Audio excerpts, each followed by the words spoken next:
नमस्कार भाइयों, मेरे चैनल टेक्स्ट स्टोरीज हिंदी में आपका स्वागत है।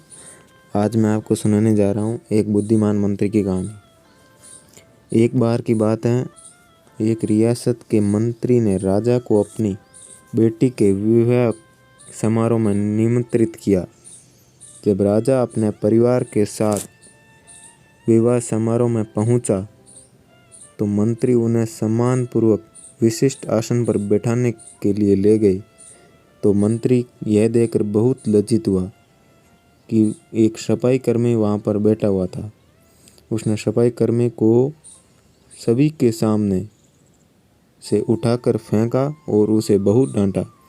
सफाई कर्मी ने बहुत अपमानित महसूस किया और बदला लेने की योजना बनाने लगा। अगले दिन जब वह राजा का कक्ष साफ कर रहा था, तभी वह जानबूझकर बड़बड़ाया, राजा जी कितने नादान हैं। उन्हें यह पता ही नहीं कि रानी और मंत्री के बीच क्या चल रहा है। राजा आधी नींद में था। यह क्या बकवास कर रहे हो? उसने पूछा।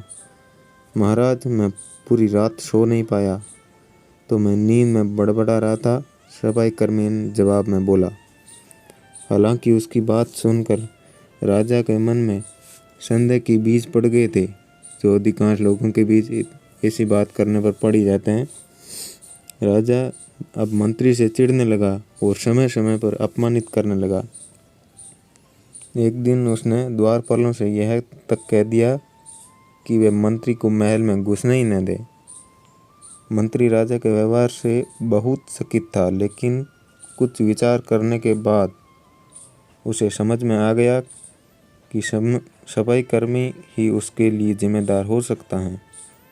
मैंने उसका अपमान किया था और उसी का उसने बदला लिया है। अब मैंने उसे दोबारा प्रसन्न करना होगा, तभी राजा की निगाह में मेरा सम्मान दोबारा दिला सकता है। मंत्री ने सोचा। एक दिन उसने सफाई कर्मी को अपने घर पर आने का निमंत्रण दिया और कहा, मेरे दोस्त, मुझे माफ़ कर दो।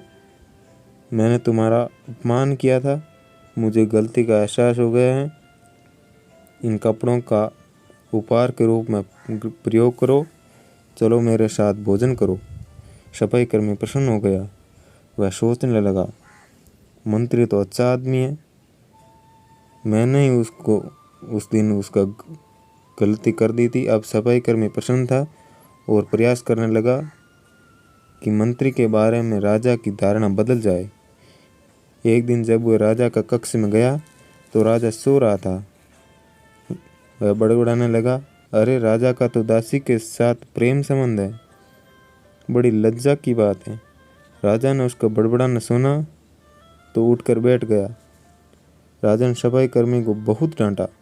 सफाई कर्मी बोला, क्षमा करें महाराज, मैं पूरी रात सो नहीं पाया, इसलिए दिन में ही नींद में बड़बड़ा रहा था।